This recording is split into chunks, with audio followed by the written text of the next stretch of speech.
So, there's a lot of new programs coming out. There's a lot of new opportunities with first-time home buyers in the market. If someone's working with a first-time home buyer, or if it's a first-time home buyer listening, what are some of the things you would say to a first-time home buyer or an agent working with a first-time home buyer that they absolutely need to have to get started, to be successful? I think a buyer's consultation is just so important. And to go over the wants and needs and what the affordability is. Because everybody could say they want $1 million house, but can they afford the $1 million house, right? So, excuse me, That's fine. No, it's okay. That's terrible of me. It's okay. I thought I shut it off. Okay. So that's the world of a real estate agent. You got to be on your phone.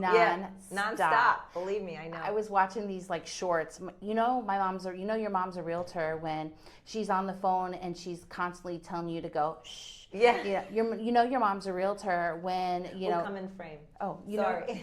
Your mom's a realtor when all her weekends she's at work and she brings you to all her open houses. That's right. So yes, my phone is constantly on. Like the other day I got a text message at 6 o'clock in the morning from a client, And it's a good balance. Yes, exactly. But back to the initial question, which is just really just understanding first-time home buyers.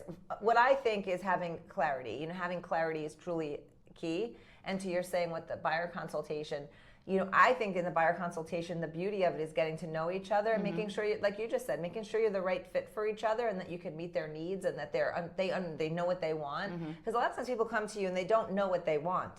And you have to help them determine what's right. We do the financial piece, but then you've got to figure out, okay, and how do we fit this into the real estate market? Is it affordable for them? Is it the right market? What do we need to change? And, help navigate all of that. Just in the last few buyers that I've been working with, the change has been like literally a 180. I had one client that was looking solely for a single family home. And I took her out and I showed her a whole bunch of single family homes. But then I asked her, I said, can I give you my recommendation?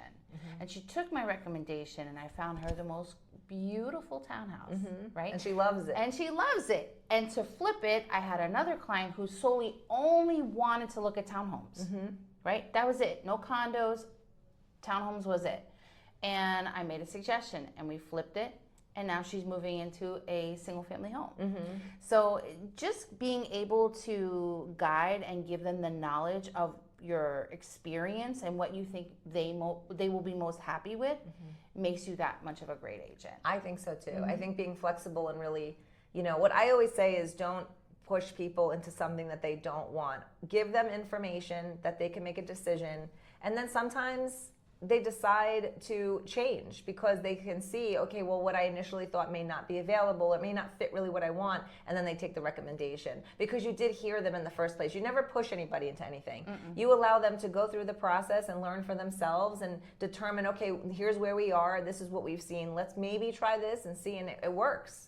It works. And I think that takes courage to do that. It takes courage to be able to start somewhere and then allow people to go through that process and guide them through that, because sometimes people will back away and say that they're not listening and come at more of a combative way versus just, okay, let's just see if what you see is available or what you want is available, and then we'll walk and and I'll guide you through it.